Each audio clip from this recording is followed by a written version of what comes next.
Folks, welcome back to the NBC Network, the Morocco channel, the Biz World channel, with your host, Hurricane H. New day, new show, new interesting topic, discussion, even location, I would say, because this is, as you can see, my set is different today because I am all the way in one of the best places that I love in the world, hosting this particular show with a terrific person. And we're going to bring you some real nuggets, some real insights here about some important practices, things that you can need in the business world. And also we're going to discuss this as opportunities for our Moroccan youth out there. So without any further ado, I have with me someone who actually just wrote a book, but this expertise is just grandiose, something that we're going to take to the next level. Hicham Amrani. So just on that note, I want to say this. So we have two Hichams here, by the way. Double H. We have a double H. So Hicham, welcome to the show. Double Trouble. You know, I have a show. It's called Double Impact. This is Double Trouble. How you doing, Hicham? Good. Welcome, very good. man. Thank you. Well, welcome to Dubai. Yeah. Thanks for hosting me. Well, I love Dubai. So you know, I mean, that's got to be I don't know, copyright or something. I don't know. You know, but I really do love Dubai, and you know, you and I have a lot of stuff that we've done together, or similar stuff that we've done in our past life, right? Right. Yeah. So one of the things that we've done was working in Disney World, I believe. Disney World in Florida. That's another favorite place of mine, Yes. and so it was fun. It was fun. How was your experience there? I miss it, I have to say. It was one of the best years of my life.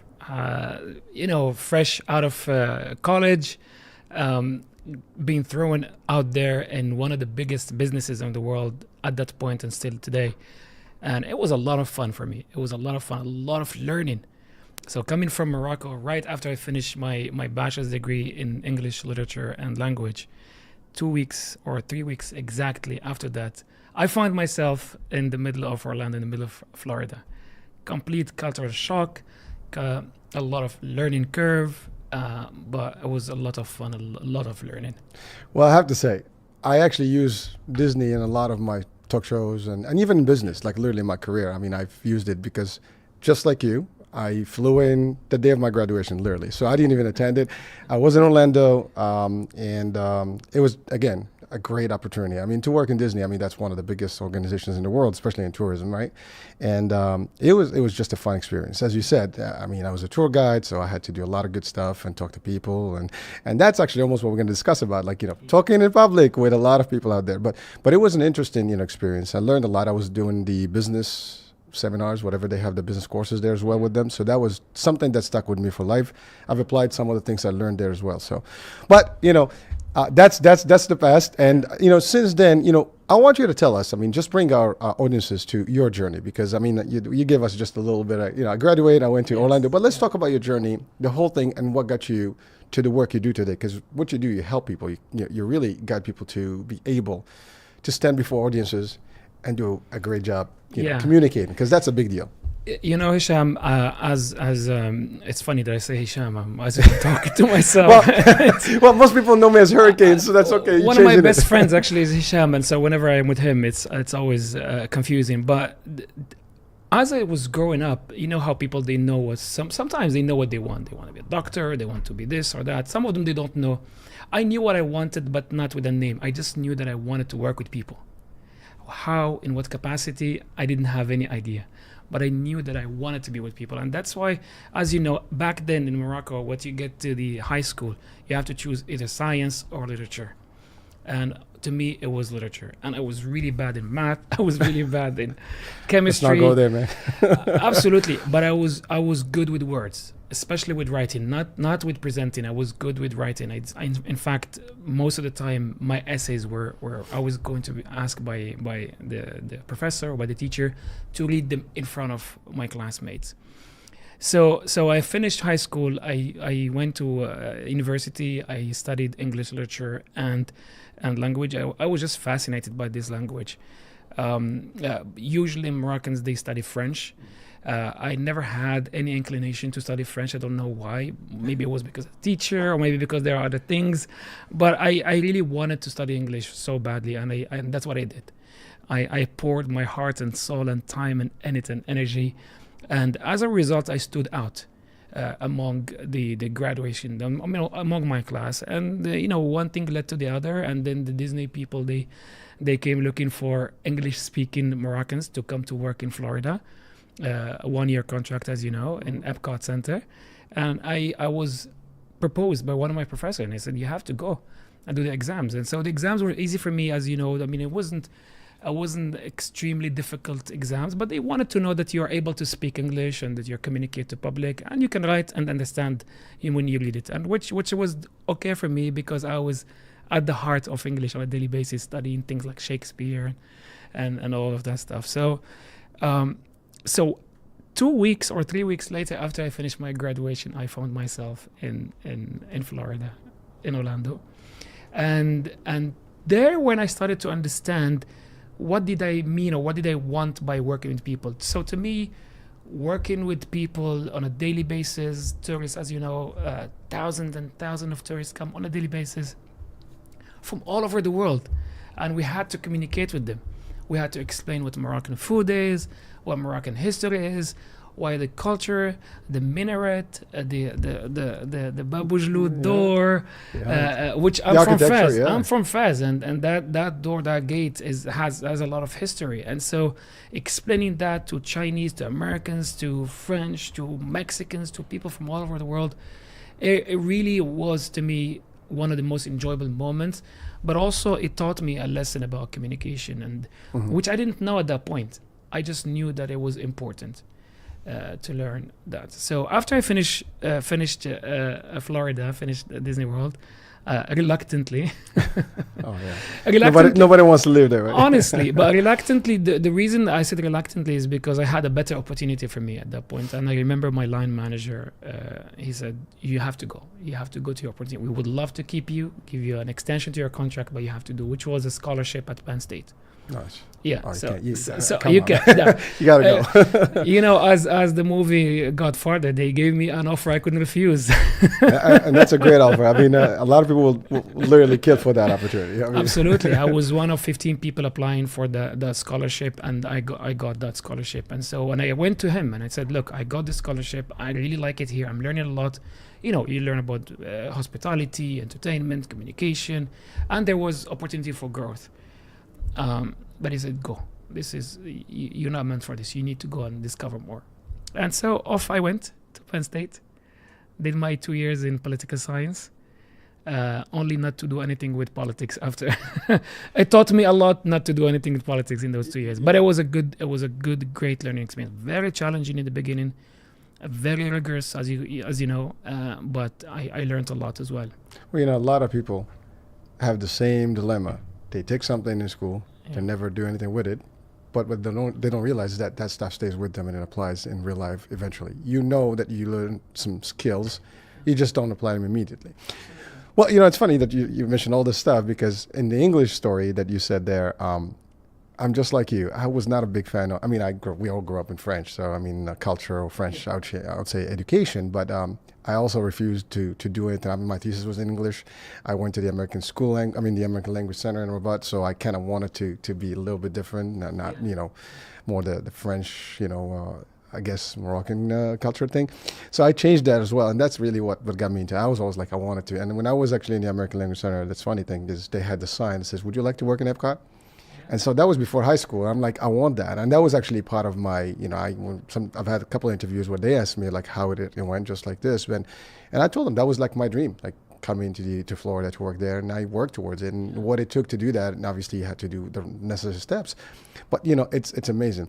But I love what you said about you have an opportunity, you seize it, you move on. By the way, I had the same thing. When I was in Orlando, a lot of people stays behind. They stayed behind. They didn't want to leave. They just basically, you get an extension, you got a job, and you stay local, and that's about it. You're happy.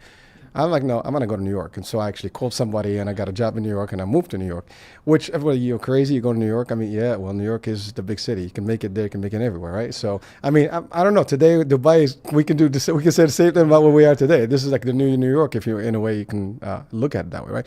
But so you went there, you did your political science, and then what was how did you, obviously communication is key, you mentioned that, but what was the next step that got you to where we are today? So I want to take you back to doing the master's degree. Although yes, I'm not applying the theory and the political studies on a daily basis. But you know, when you do a master's degree, or when you do a PhD, when you do anything that is outside of your comfort zone, Hicham, the lessons you learn from overcoming those challenges, they stay with you. And I do remember, although it was a nice scholarship, everything was paid. I literally just had to study. I used to teach Arabic as well. I had to teach Arabic for a little bit as part of that deal. Sweet. But absolutely, nothing wrong with that. Absolutely. But I do remember the first semester, 2 or 3 times I wanted to quit. I came to the point where this is extremely hard. Like, when I teach 4 hours in the morning and then I have to study 4 hours in the afternoon. Among students, some of the more PhD students already, who have been in the American education system since they were born, and who have never left academia, so they were very much serious about what they're doing.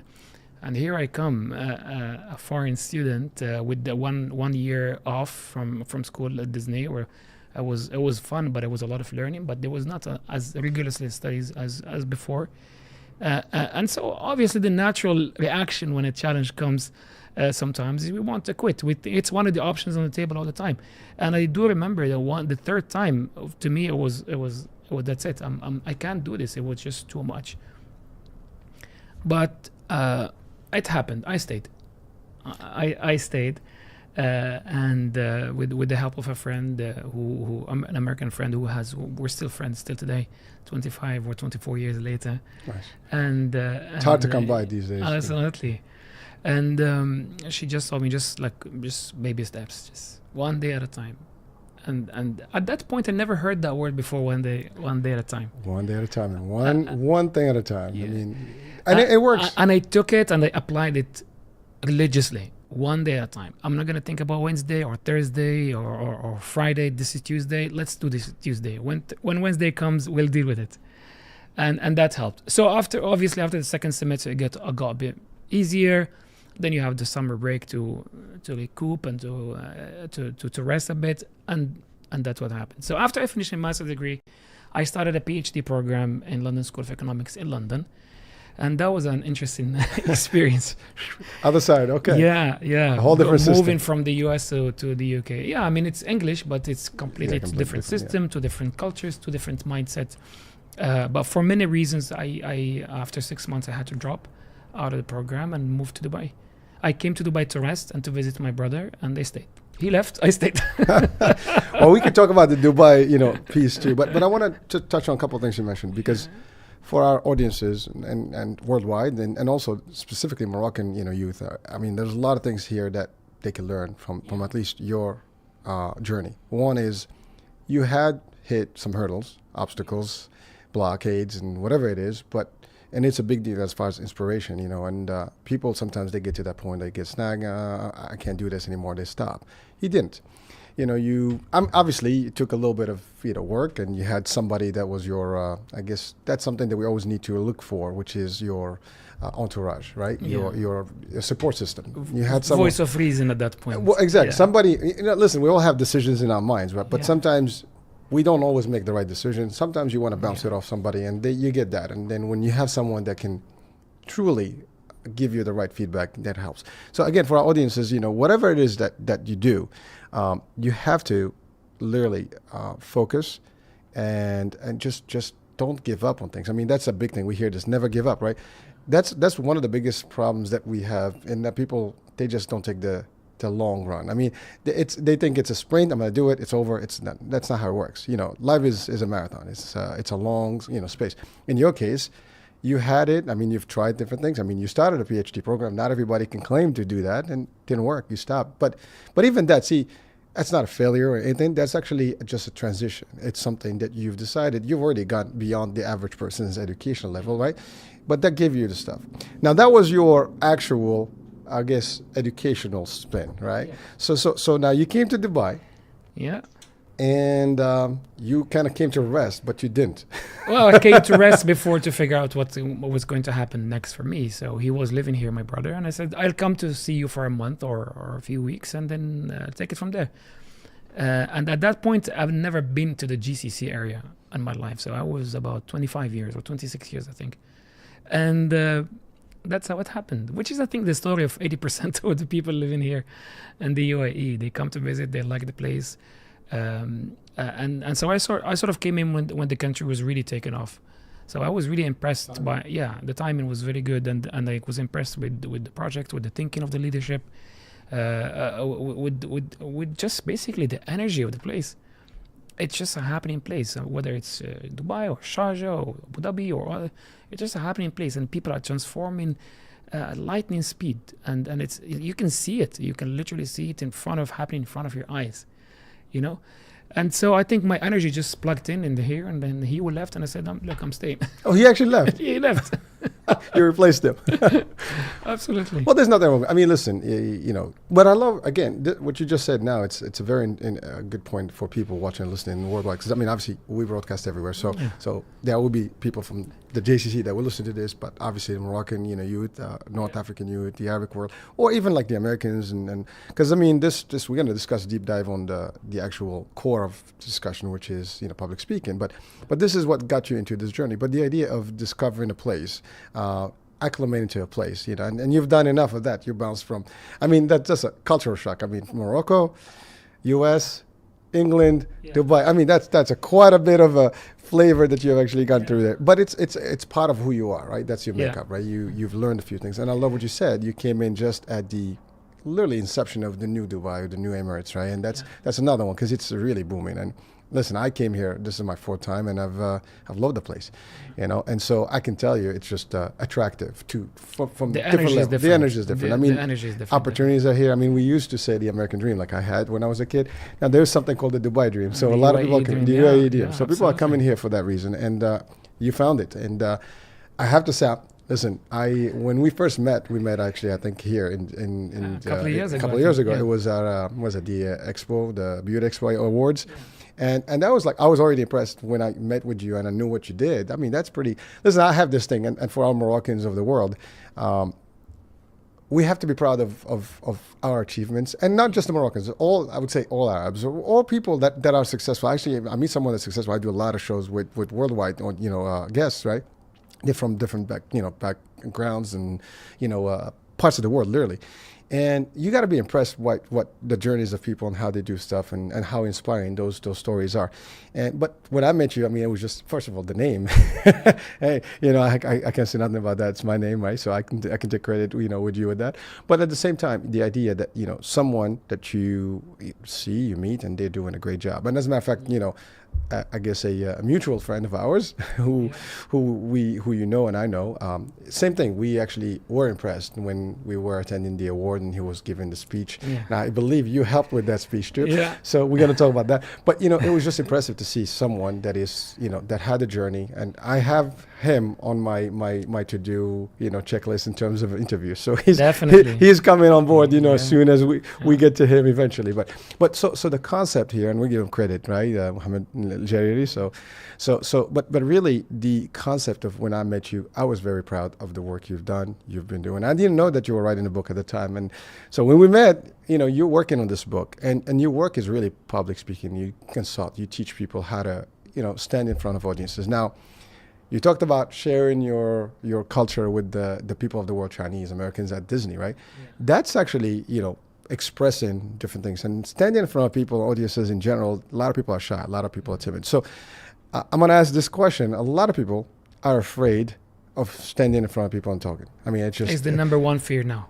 That's the number one. It has been, and it's still now. So let's talk about why, in your journey, in your studies, in your expertise. I mean, this is your world. Why do people have that fear? There are different reasons why people are shy. I was a shy person, by the way. Oh, that makes two of us. Trust me. I mean, we can talk about that. I grew up a shy person, Hicham, and till today, I don't know why I was shy. So there was not a particular incident that happened to me. Some people I worked with, some of my clients, they had a particular incident at home with their father or mother or siblings, or at school. That to me, there was nothing in particular. It was just a conclusion that I created in my own mind, that I am the youngest of 9 children, Everybody around me was bigger than me physically. All right. And at that point, growing up in the 80s in Morocco, the general culture, and I think not just in Morocco, in the entire the oriental part of the eastern part of the world, is that children are to be seen, not to be heard. And so nobody has told me that in particular or to my face, but that was the implication just by the behavior of the adults around me. And so I created a conclusion in my head, unchecked, without anybody. I didn't check with anybody about the conclusion. It just created that my opinion did not matter. My voice did not matter. So whatever they do, I'll do. You'll eat this? Yes, we will eat this. We will buy you this? We'll buy you this. This is the t-shirt you're going to wear. That's the t-shirt I'm going to wear. And so that you grow up with that kind of behavior, Hicham, and it just every time something like that happens, it just reinforces the idea that your opinion does not matter, your voice doesn't matter, although nobody tells you that, but it just, that's the conclusion, at least in my case. And so what happens is that you go into high school or you go into middle school, and now you start moving from childhood into teenage years, and you start forming groups, and you have to be part of groups to feel to belong. You don't want to be the odd one in the class. That would be hard. Yeah. So you start forming, and so as you are part of a group of 4 or 5 kids, you sort of have to talk, you sort of have to communicate, you sort of have to make a decision about, do you want to do this or you want to do that. And I was always the one who says, okay, whatever everybody wants, But inside me, there was always a voice that said, no, you have to say what you want, you have to express it. But I didn't know how to. No, we never taught how to communicate or how to express your feelings or how to express your opinions. And obviously, the more questions I had, the more anger I had. And the more repressed emotions I had. And so when they become repressed, they just becomes too complex to understand, especially for a 15 or 16 years old. And so I hit the university years, and of course then you're almost expected to be able to communicate on your own as you're an adult. You're not a young man. You're a young man going into full adulthood. And so you're expected to speak with the professors, because at the end of the day, after the 4th year, you have to present your thesis in front of a panel of professors. So you have to speak. You have to have that. So that's the expectation. But expectation is one thing, but what's going on in the head was another thing. So what broke this whole thing for me was an incident in the second year. Second or third year, I'm still trying to remember, second or third year of university, where the professor of English literature said, next week we are going to start studying the Romantic era of English literature. So we're going to study about why it started, some of the famous writers, what are the themes, what is the philosophy behind this, who wants to present about it? And hello. I raised my hand, and nobody raised their hand. I don't know why I raised my hand, Hicham. I have no idea how. What happened to me is as if it was a completely different person. I was overtaken by an alien power. It's literally moving. I was just a puppet. Just raise your hand. Okay, I raised my hand. And said, Hicham, great, thank you for volunteering. Now you got to deliver. And I'll see you next week. Ooh. And so she wrapped her stuff, she left, everybody's leaving, and I'm staying there. And now the alien power has left, and now I am back to planet Earth. you hit the reality. Like, what the hell did just and now, what did I do? And now I am thinking in 7 days or 6 days, I'm going to have to stand in front of about I think 150 people to present. For the first time in my life. So you don't do it, and the day you do it with a whole bunch of people.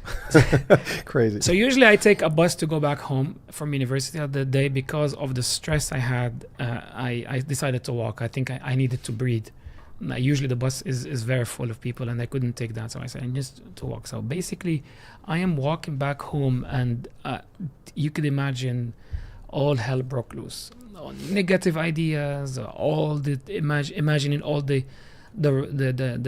bad scenarios are gonna take place, everything unimaginable.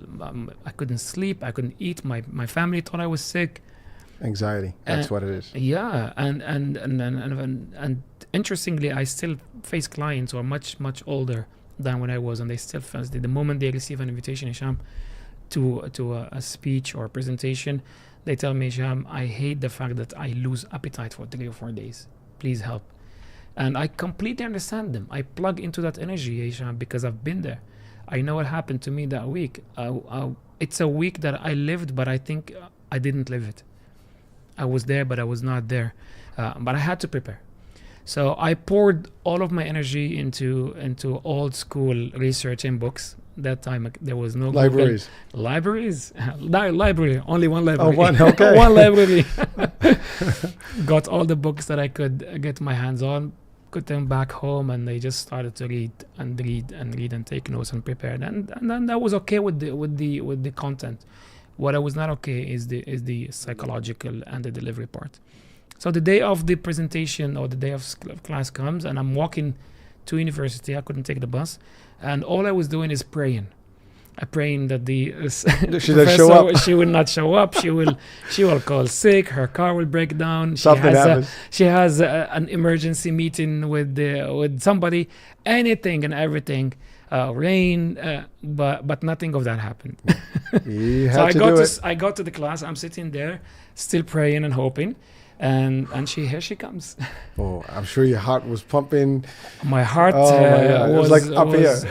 Was just pumping. I think people could literally see my heart, and my hand were sweating, and I just it was really just torture. It was just torture. So she comes in, full of energy. Good morning, everybody. Hicham, well, today you are the professor. I'm going to take your place. You take mine.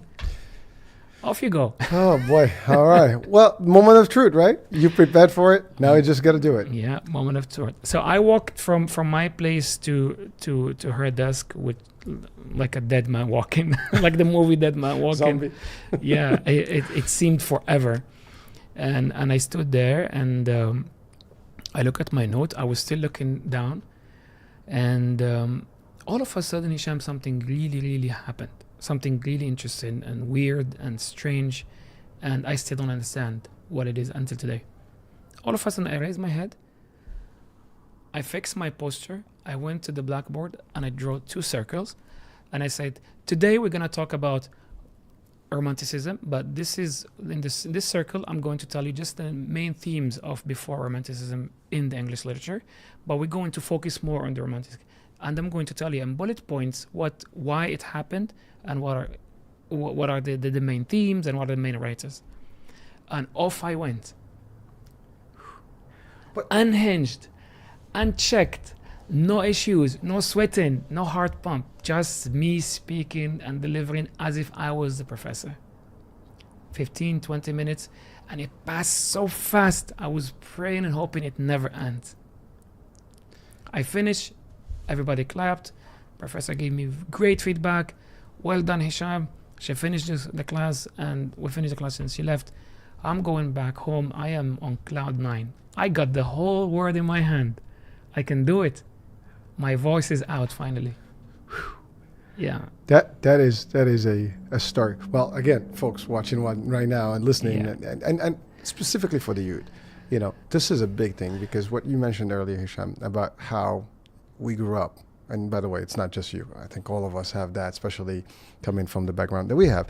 You're not encouraged to speak up. And I mean, our kids today are a lot more, I guess, verbal, and they can express themselves differently. But we didn't have that. Like you're always have to be respectful, shy, and stuff, and not talk.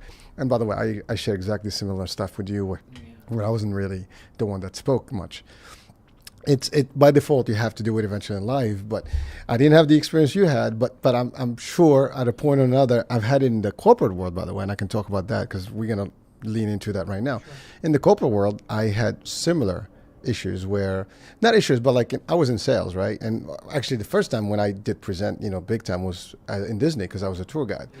So my job was literally to book people that walk in by, hey, come on, join us. And literally I say, folks, come on, we have a tour guide coming up in 10 minutes, join the tour. And so they come in, and you gather like about, 50, sometimes 100 people. And you got to be like literally entertaining. And it was just a little bit more casual, if you want to call it, as opposed to when you stand in front of an audience in front of you and doing a mass presentation. I mean, imagine the people that do TEDx talks now. I mean, how much work they have to do to actually do that. But that's it. So then say now, when I get into sales, now you're doing presentations. You know, you're assigned, you're going to do a presentation to a panel of social workers, because I was in insurance stuff, or, you know, comparing different agencies. So it was very difficult. So I can tell you, it's, by the way, what you said earlier about like everyone that you work with, they always have that nut here and they can't swallow and they feel like, you know, their heart is coming out of their throat. It happens to everybody. It's just that anxiety that's you know, because we're thinking about it. See, and by the way, I'm not the expert, so I'm going to ask you, like, is that really the truth? Like, because now after all your studies and the work you started doing over the years, did you find it that it was really just a hoax, something that you create yourself as a person? Is that what we do as humans? Or is that really a natural process that just happens? Your adrenaline kicks in because you are thinking about it. And if that's the case, what is the easy way to actually get out of it? Yeah. Look, many times, Hicham, in workshops, in public speaking workshops, people ask me, some people are naturally born good communicators and some people are not. Is it true? And it's a myth. Everybody is born a good communicator. You can see kids around you, they all communicate in one way. Yes, sure, some are louder than the others, but in general, they do communicate their needs and they do communicate their feelings in a very clear and loud way for the parents to know what they're feeling. It's the environment that shapes how we communicate afterwards. It is that environment. And so yes, I do find it until today, people are still are fearful, are nervous, are scared from speaking in front of people. And because not everybody had the opportunity that I had, and the blessings, I would call it a blessing, to really feel yourself liberated, to be able to get out of that. The bubble. Yeah, it's an invisible bubble. And we create, and we are enforced with our feelings, we're enforced with our beliefs, we're enforced with each bad experience. We're like, you know what, you see, I knew it. But it is an invisible bubble. And you know what? It is an easy bubble to get out, but you really want to. You really want to get out of it. And so my experience with my clients, the ones who come and say, I am determined to learn this skill, they end up doing extremely well. Now, in terms of the nervousness, always. This is part of it. In fact, one day I asked a gentleman who has years and years of experience of public speaking. He's a public speaker, this is what he does. And he says, Hicham, look, you will always feel nervous. What happens is with time, you're aware of it, number one, so it does not scare you into inaction. Second, you start using that energy in order to create more positive energy to engage the audience. Third is that you learn how to... the reality, Sham, is it takes you that first 90 seconds or 2 minutes with the audience. If you start well, and if you engage them and the energy is exchanged, that's it. The entire thing goes. No nervousness. So now let's talk about that. Like, that's the whole thing. There's a process to this. I mean, you obviously wrote the book, and we're going to talk about the book because there's something interesting about your book. The title itself is important. I mean, Speak Like a VIP, and we're going to talk about what that means because we all know VIP, very important person. That's not what you mean in this book. So we'll touch on that. But the idea, there's a process for, someone initiating the idea of speaking to delivering. And I love what you said. And again, I've trained classes and courses. And so as an instructor, whether in training, like, I used to do also real estate, I have a license to teach in New York. So, and so you have classes and you have these people in front of you. You stand in front of a crowd. And as you said, if you engage up front and it starts well, everything goes well. If you start wrong, now you're thinking about everything that's going wrong in that stuff, and you start stuttering. You're sweating. Things are not going good. You're looking at people, and they're looking at you like you have three heads, and it's just like that's it. You crash, right? So what we tell our people, around the world, whoever wants to get into real communication, better speaking. What are the steps? What can we do to, as you said, to get comfortable, as your top people stated? The first step, Hicham, is to get intentional. You need to come to me when I don't work with anybody who comes because the boss told him, well, you have to become a good public speaker. Because these people, they come reluctant. And learning this skill, Hicham, it takes time. It takes effort and it takes energy. As part of the coaching process, the most important part for me is that first discovery call we call or discovery meeting, where I would meet with Hicham.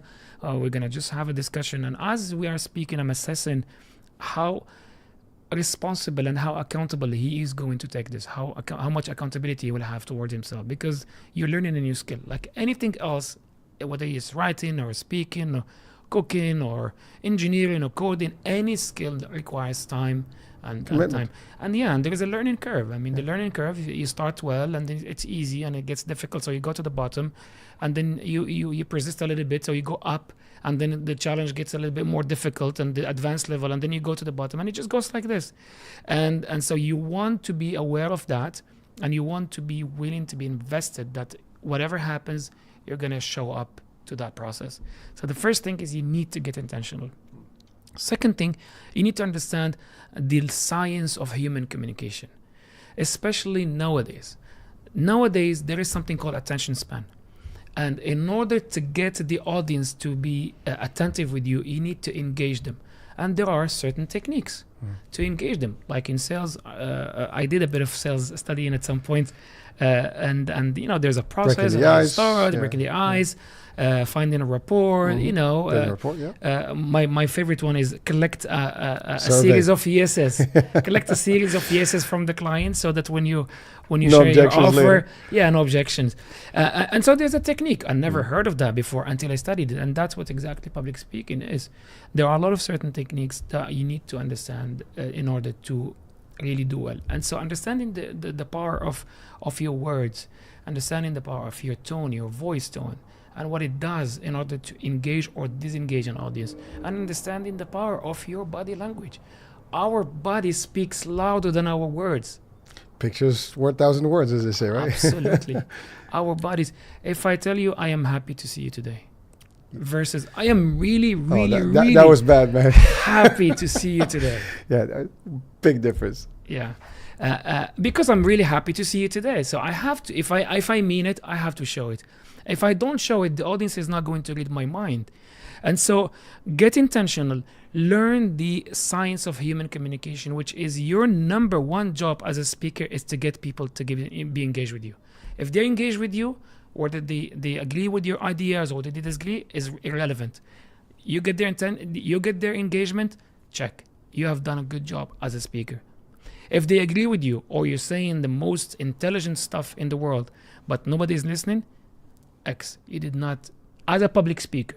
Maybe you're a good researcher, maybe you have 5 PhDs, maybe you're great at this, maybe you're great at that, but as a public speaker, in those 5, 7, 10 minutes, you did not achieve the intended result, which is to communicate your ideas and your feelings to an audience.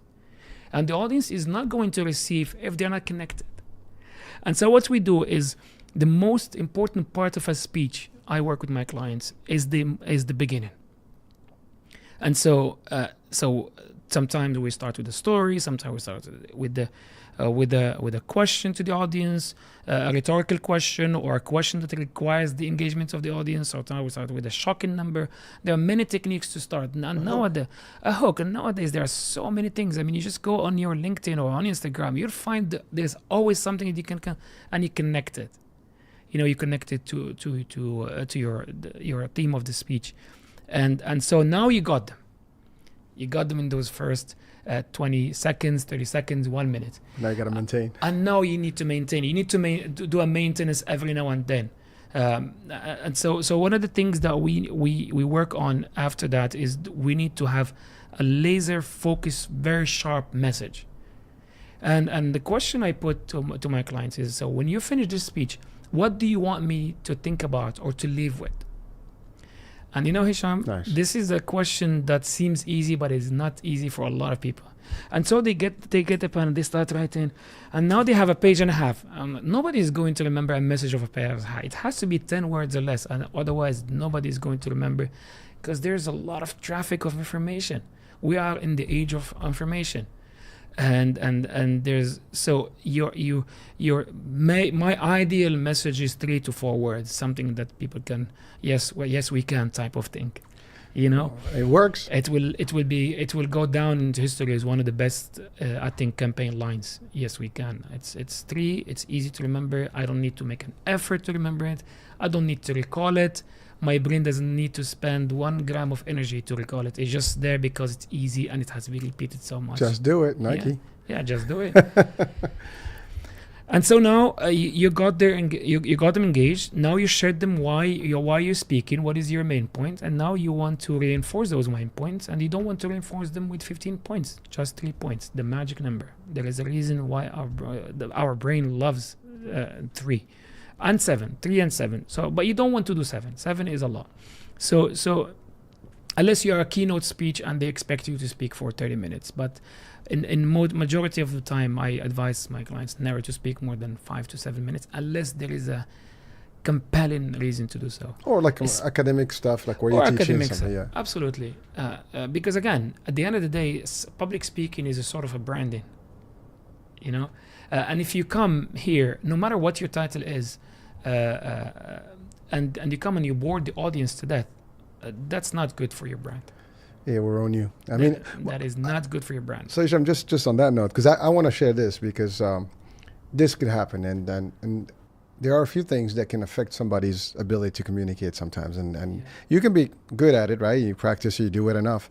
But this happened to me personally. I don't like, for example, I never liked when I was summoned to do a presentation without me being the one kind of like preparing for it, like me and knowing what I'm, like they did, like especially in the business world, like, oh, somebody doesn't show up, hey Hicham, you good at it, let's do it. And you just like, I mean, I can do impromptu stuff, I can just improvise, right, in and out. But when you're talking about technical stuff, right, and maybe that's not your expertise, you know some but not enough, it becomes literally difficult. And so it happened to me once where I was literally put in this predicament that I had to present. It was disastrous, man. It's like, and you know when it's bad. I mean, really, you know that 5 minutes was like, you know, it felt like 2 hours. You know, everybody's looking at you, you know, did their eyes like, you know, like, oh, everybody got lost. And you just stand there like a zombie, and you got to do it because you have to deliver it. And that's exactly, I believe it or not, one of the stories about, you know, why I started this whole media thing is because I had the challenge one time with one of my colleagues at work in a company, and she said that you couldn't do radio. Like, oh wow, like I wasn't able to do it because what happened, I selected someone who was good at presenting the product lines that we had, because to me, you present, you give people, like that's why we have spokespeople, right? You know you have a spokesperson for the government, you have a spokesperson so you assign people that do this stuff. Now those are the people that do the public speaking in general, and so they have that public relations folks, right? And so in this case, I gave somebody, but somebody challenged me and says, oh, because you can't do it. Oh, that was like a challenge. And so that's kind of how it started, because I wanted to prove it. But it does happen where you can get into this position of not being comfortable being put into a position. Now, as you said, with techniques, with stuff, you can, of course, that was a learning curve for me too. Then I realized how to do it, for whatever reason. If it ever happens again, I have different ways to do it and kind of do the political way. And you talk, but you didn't say anything.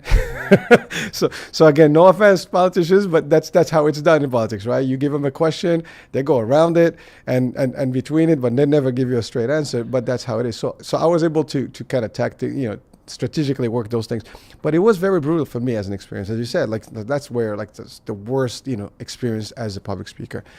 Now, you get them engaged, you get them to really get back the audience, and they deliver. I love what you said about 7 minutes, 10 minutes. Strong, powerful. Hit the points, boom, boom, boom. That's a mistake that a lot of people make. They go on and on and on and on. They tend to overshare, and that's where people get you lose the people. And nowadays, our attention span is 8 seconds. Literally. In 2012, it was about 13.5 seconds. So now we are less than the goldfish. We're Nemo. Yep. Yeah, absolutely. Oh, so I'm just thinking in 6 years, I don't know, maybe it will be, there's no attention span at all. So no more public speaking. Is there a reason for that though? Is the phone. Distraction. Yeah. Wow. There's so much distraction, and the phone, even if you don't do work, even if you're retired, when you have the phone in your hand for 5-6 hours, imagine the amount of information and data that crosses your mind. So what happens to our brain? As a mechanism of survival and protection, our brain is made mainly to protect us and for survival. So it's imagine our brain like a computer hard disk. It can only take this much information on a daily basis. So the moment it gets closer to there's no more space, it just basically blocks anything that comes in and out. And this is why if you come in home around 7 p.m. or 8 p.m. and the family wants to have a discussion with you or somebody, I can't leave. Let's leave it to the morning. The reason we leave it to the morning is at night, our brain as part exactly it assesses which information it will leave for you to recall in the morning and which information it will send back to our subconscious mind. And the reason it sends it back to subconscious mind because it needs to free more space for you for another day. The information that stays in your conscious mind the moment you open your eyes and you recall it are things that have been repeated for you the day before. And so one of the techniques we do in public speaking and understanding in humans is that you cannot say, well, my message to you today is that it is important to work consistently to achieve results. If you say it only once in a speech, nobody is going to remember that. Absolutely not. You know why? Because there's so many competing information with so much competing information with in the audience's brain. So you want to do your introduction, share your main message, support it with three sub messages that have facts and stories and anecdotes. And as you are with every sub message, you are repeating it, or you're saying it differently, but you're saying the spirit of the message, and then you come to the conclusion. But you're checking. And now this is the advanced level. So let's finish this part and then we talk about the advanced level. And then you get to the conclusion and then you want to leave them. This is like you go into the restaurant and you want the sweet part, the dessert part is actually the most important part. Because this is the thing they're going to talk about as they are going to the car. Once they finish the meal. Oh, that was a great meal. Or that was, okay. The sweets. Yeah, I didn't like it. And they like the salad or the appetizer. They like the main meal, but the sweet was not good. The whole thing goes bunker. Isn't that something? We always remember the last thing. It is what it is. And I learned that at Disney, by the way. I learned that everything has to be, the process has to be perfected. From the moment you greet them until you see them out, it has to be perfected. And that's how you create an experience. And this is why Disney is famous for creating an experience. And they call them guests. Magic. Yeah, the magic experience. Yeah. And so now you got to the conclusion. The audience is there, is waiting for you to finish. And so you want to finish with something memorable. So usually it's a call to action, a CTA, a story, a quote, something that's going to reinforce your main message. And you end up. So yeah, so that's basically the journey of a speech. Now that's in terms of the delivery of the speech.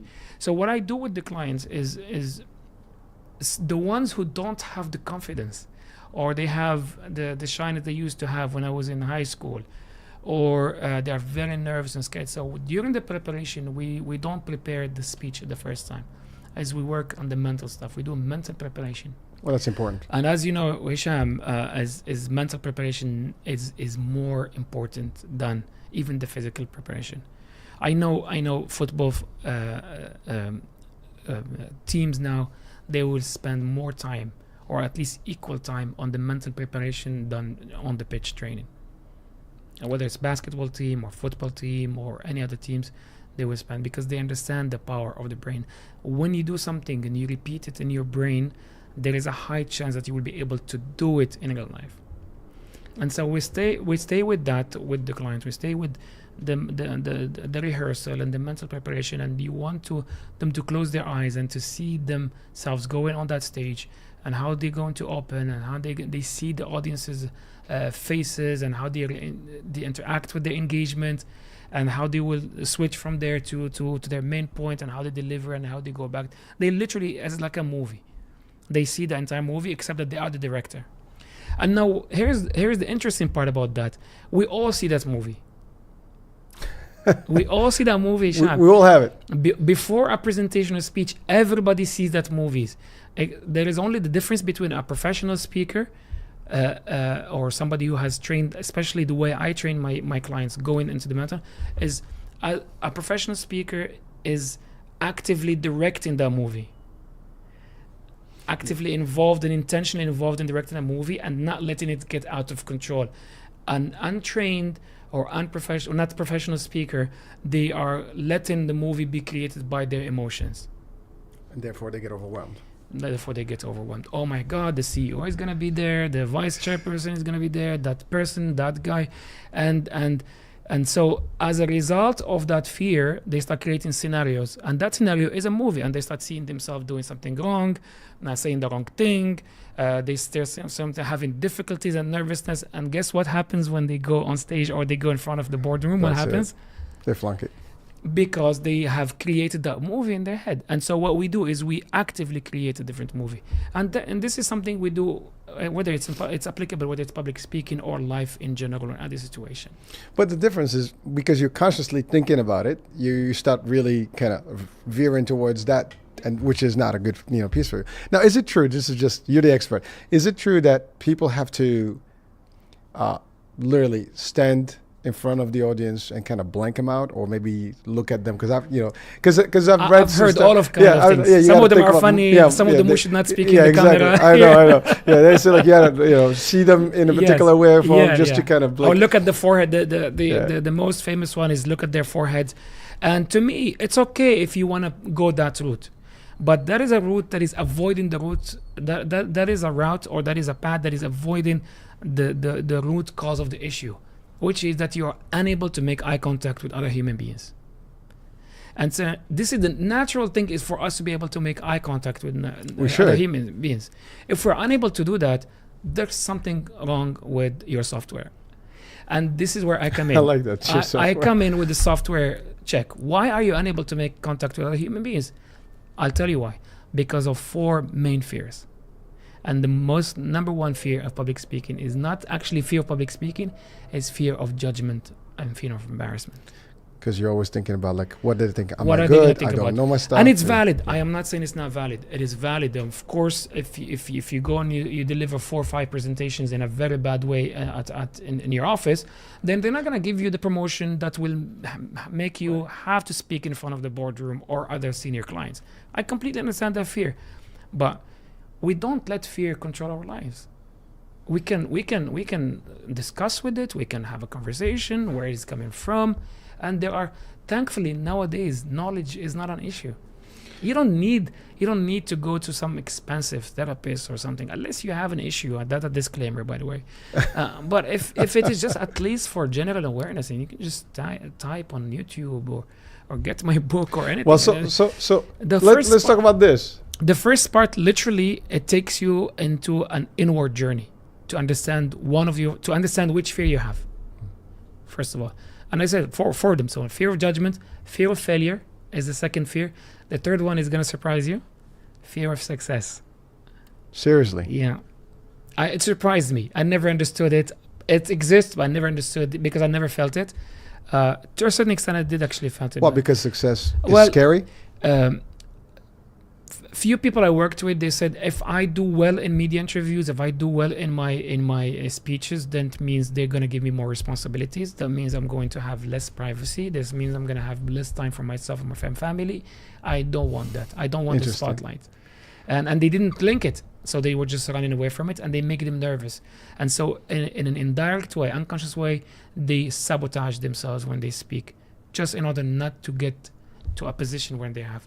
The fourth one is the imposter syndrome, which basically, which is an amazing thing, because it only happens to brilliant people.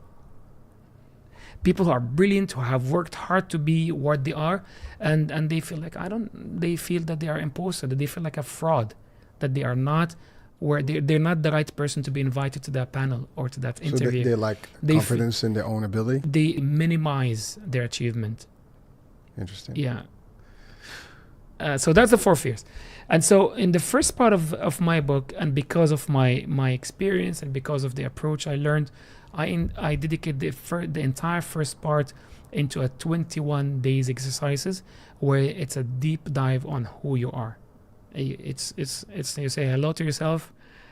Whatever your age you are, you're gonna meet yourself again. Yeah. And so and it has it takes you to understand your communication style, your fears, your weaknesses, your strength. You're shy, you're not shy. If you're shy, why? You need to know which fear of the 4 I mentioned earlier, which 4 you score, and you go deep down that fear. And so basically, a lot of the readers who have already read the book, they said this process, and from my clients' experience, this process just helps them to uncover that invisible bubble we spoke about earlier, Hicham.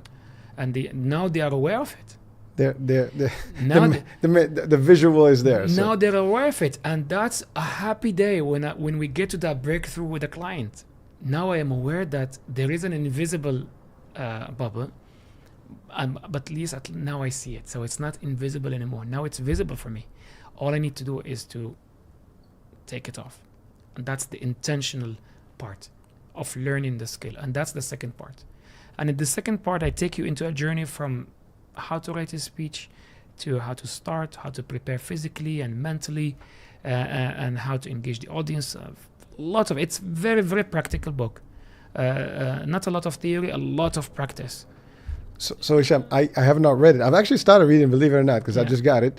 And I was already impressed just by reading the couple of pages that I did there. And I can tell you this, for me, we're not supposed to judge books by their cover, as they say. I actually judged this book by the cover just by default, because reading the title, getting a little bit of just an introduction to it. And what I found is that this is not just a book to read, as casual. This is a resource book. This is actually a guide. This is something that can help people. If they work with you, that's one thing. But even if they don't have you physically with them, this can actually help them get through the process of engaging. So this could be, to me, this would be good in a corporate space. If you're, for example, for salespeople, right, we present all the time. This would be a book that I recommend to my teams, for example, to have, or learning development, departments to actually have when they want to train their people that are engaging with people. I mean, doctors when they present, all the different people that are actually in some sort of a public, position. This could be, and by the way, even not, because I think oftentimes, as you said, we all have something. So this is like a must-have book, and so I actually. Literally, I endorse it just by default, just because I know what the value of it, and just based on the discussion we have. But something interesting about this, that VIP thing. Yes. Because, everybody knows, are you a VIP? I mean, I want to treat you. By the way, everybody's a VIP. Yes. But your VIP means something different. I agree let's talk with you. about that. Everybody's a VIP. And to me, every voice is important. Every human voice is important. And every human voice has the right to express itself, and to express its opinion freely, and share what it feels, share what they think about the world. And you know what, the world will be, I believe, the world will be much better if we have more people voicing their opinions, because people have a lot of beautiful things to say, a lot of beautiful stories. And so when I started the training public speaking in the UAE and in this part of the world, for some reason or the other, I most of the clients that I was working with are VIPs or VVIPs. At the royal level, at the C-suite level, and it just like one thing led to the other. It was not by design. It was not planned. It was just one thing led to the other, and I think people they feel the sincerity I bring to the table every time I sit with somebody who says, I need to learn this. This is important for me, because I've been there. I've been to that journey. I know what it means to be in a state of powerlessness. When you have so much to say, but you're unable to say it. It's a state of powerlessness. And so my job is to take them from a state of powerlessness into a state of being powerful. And they claim that power. Not being powerful to the outside, but being powerful inside, to really get in touch with their own power. And each one of us, Hicham, has their own power. It starts with your own story. That's the source of your story. Your story, you know what? How many people have your story? Only one person, and that's me. Nobody. There's 8 billion people in the world, there's 7 point something. There's only one person who has your story, and that's a power nobody can take away from you, and you can share that in a speech. And so the VIP, sorry. No, just because we're coming at the end of the show here, so I want to make sure that we get. I will touch the VIP. Yeah, please hit that. So VIP is a very important person, but in this book, it's a very inspiring presenter. And that's so powerful. I mean, that's about what I said. You don't have to read the whole book. You start there, and you're already like hooked. Yeah. That's a big one. But also, it's very inspired. I know. Person. Yeah. So it hits both notes. If I cannot inspire you if I'm not inspired with my content, with my story. whether my story, professional story or personal story, I cannot inspire. Believe. So I need to be inspired with what I have. I need to be inspired with the words that I'm preparing to present to you in the boardroom or in an amphitheater or in a coffee shop, in order for me to inspire you. No inspiration, no conviction, no personality, no energy, no impact. Yeah, you're gonna listen to me, no impact. The delivery, it will be there, but the did it impact. land or not? Without that conviction, without that inspiration, the internal one, it will not happen. And so a very inspired presenter and the reason I when I speak to my clients about it is that you have to take it as a responsibility. Every time you open your mouth and you speak, your words carry energy, and they create an entire climate in people's hearts and minds. And so you need to be convinced with what you're saying for your words to matter. Otherwise, they're just words. They come and it's like pop up in the air and nobody feels anything. You know, Hicham, I think we're gonna have to do this show again. I mean, we have a lot more to cover here. I mean, you got so much to offer to us here. But certainly, I mean, it's been a terrific hour. I mean, I've learned quite a bit right here, and I'm still gonna read the book. And I definitely will actually suggest the book to anyone that actually in business or they have some sort of a ability to actually share in public any type of discussion. And but I always ask people, at the end of the show is. Any last words of wisdom that you want to give to audiences in general, and this particular show, because it is the Morocco channel, specifically the Yes. For our youth, what would you tell them about their path and specifically, I guess, using public speaking as a tool in their life? Yeah. To the Moroccan youth, I would say, be confident in yourself. Powerful. Be confident. Morocco is a country that has a lot of roots. It's very grounded. It has history. You need to tap into that energy and feel your roots so that you can go out, whether you're in Morocco or anywhere else in the world, and show that beauty. So that's to the Moroccan youth. To people in general, learn public speaking and thank me later. It will help you even in your health. And I will tell you in a second why I'm saying this. It will help you health-wise. It will help you in your career. It will help you in your financials. It's just a beautiful, massively beautiful skill, an important skill to learn. I was recently watching a neuroscientist, and he says, at old age, or as we approach old age, most of the sicknesses, they come from bottled emotions, unexpressed emotions. They're just deep there, covered. Yeah, there are energy. Yeah. They are imprisoned inside it's your like you cells, inside your blood, inside your muscles. Building pressure. And they need air. They need to go out. And so he says most of the common old sicknesses, be it inflammation, arthritis, and all of those annoying things, are a result of unsolved emotional issues, unexpressed opinions, and unexpressed emotions. And so learn it. If it's not for your financial advancement, and if it's not to share something beautiful in this world, learn it for your own health. But I can guarantee you, once you learn it, you are going to have many opportunities where you'll be invited to share your beautiful story, your core story. And if you inspire one person to live this life in a better way, if you inspire yourself, you don't need to inspire other people. If you inspire yourself and you live to the full of your potential, definitely you inspire other people. And that's the trace you leave. Well, Hicham, I'm listening to you, right? So there's a couple of things just, and I'm wrapping up right now. So one thing. I don't think we're gonna wrap up today. We're gonna have to do a part 2, yeah. H and H, but we're just gonna. But no, seriously, this is important because you touch on. You said how it impacts the health, right? Yeah. And actually, if you watch any of some previous shows, because people say like, why you have multiple channels, different things, they all touch health. So we start a business, it affects this because, as you said, the mind, the body, it's all connected. If you have suppressed, emotions, that's going to help you, not be healthy and stuff, cause all these detrimentals. So it is amazing how you turn that all the way back and confirm this. It is a big deal, So anyways, I mean, you're right. We can be here for another hour easily, but certainly, Hicham, I want to thank you for really joining, this discussion and bringing your insights and really wisdom and years of expertise in this particular, area of really engaging and human contact, if you want to call it that, because that's what it is. This is really being in touch with other people and how to do it with yourself first and the rest. I mean, I've learned a bit just in this hour, and I always say I'm the first customer client of my own show, so this is actually, true here. So I learned that. And of course, the book. Two things. Where can people get the book, and also how can they get in touch with you? Amazon.com or amazon.co.uk.